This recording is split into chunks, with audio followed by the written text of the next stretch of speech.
কোঠা আন্দোলনে কেউ হারিয়েছে সন্তান, কেউ হারিয়েছেন আপনজন।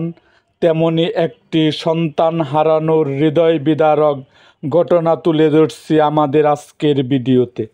রাজনৈতিক অঙ্গনের নানা ঘটনা ও ইতিহাস জানতে মুক্তাগাছার ইতিহাস মিডিয়া ইউটিউব চ্যানেলটিকে সাবস্ক্রাইব করুন, পাশে থাকা বেল আইকনটি বাজিয়ে দিন।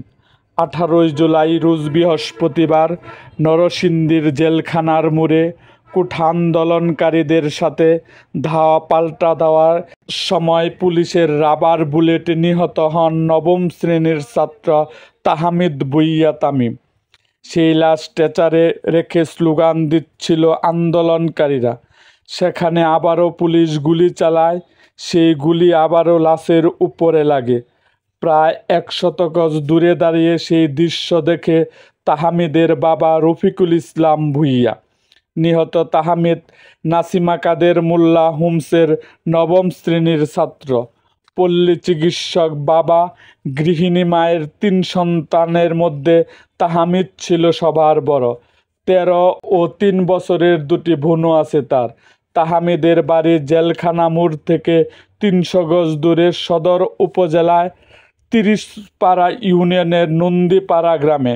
19 তারিখে দুপুরে সবাই একসাথে দুপুরের খাবার খেয়েছেন।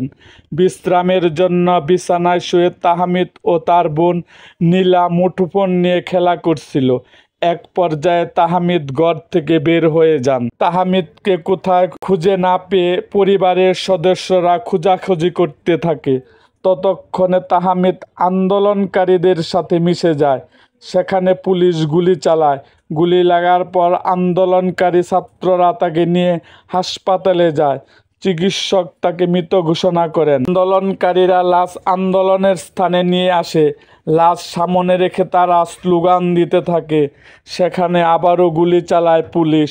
ততক্ষণে তাহমিদের বাবা সেখানে উপস্থিত হন।